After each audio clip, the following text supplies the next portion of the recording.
Okay, April 2nd, here we go, proportions. And if you're like, man, Mr. H, you haven't changed for like a week and a half. Yeah, I know. Just been wearing the same clothes, that's what happens.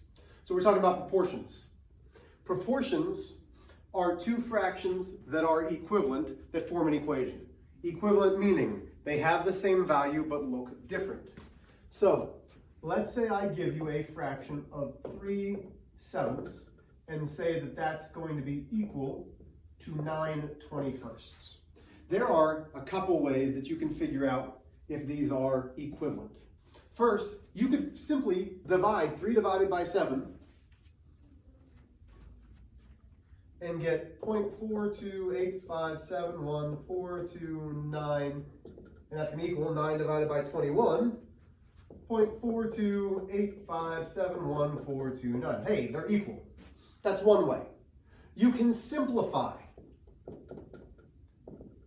Not 3/4, 3/7. Well, I can't simplify this one, but I can simplify this. Oh, that simplifies down to 3/7. Okay, those are also equivalent. The way that we're going to be doing today, though, is with cross multiplication. You guys learned this is the butterfly method way back in the day. So if I cross multiply 7 times 9 should be equal to 3 times 21. So that gives me 63 equals 63. If they equal, they are equivalent. So they have the same value.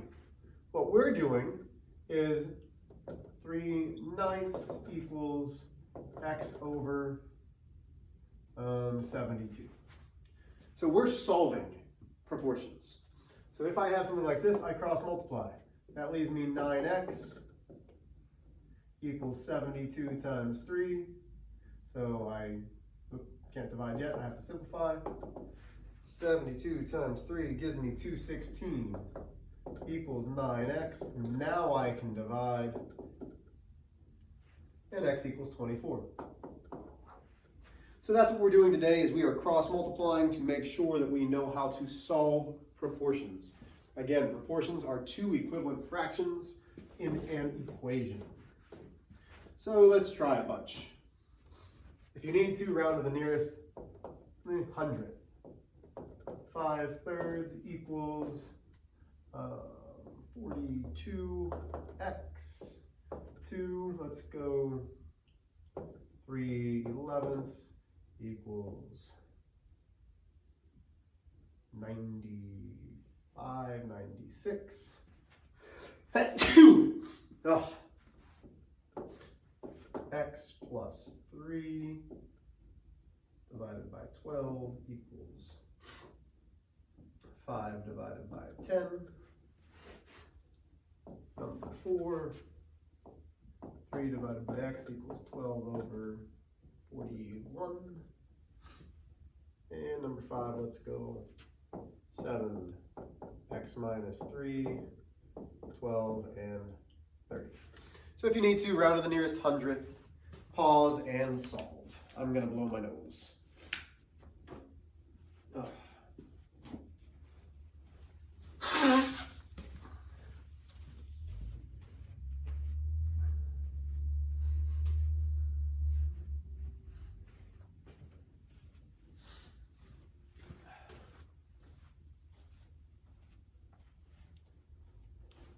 Handy dandy calculator. Cross multiply. 3x equals 5 times 42. 3x equals 0, carry the 1, 21. X equals 70. That should be an x. Cross multiply, cross multiply. 3x equals 96 times 11. 3x equals some big number.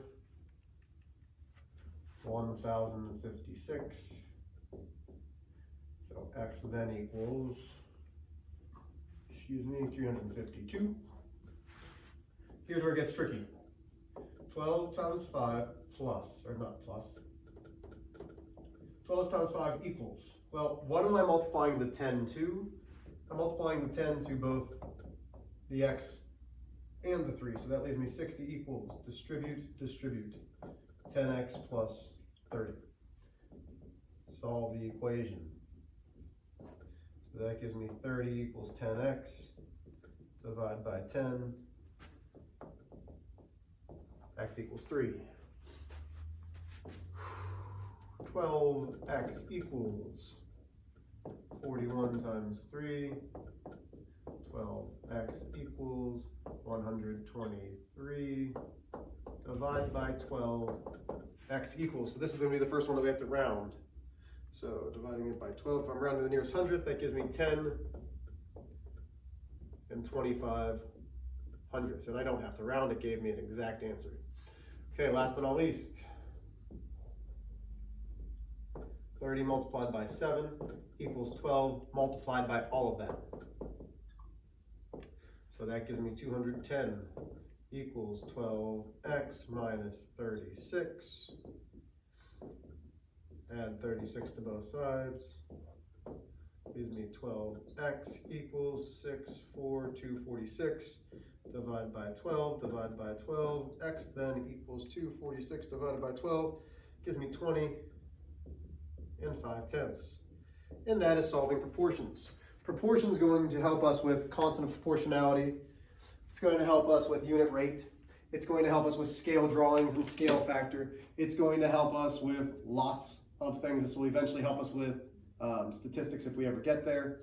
Because again, I'm not allowed to teach you new material yet. But yeah, you're going to need to know proportions. Boom.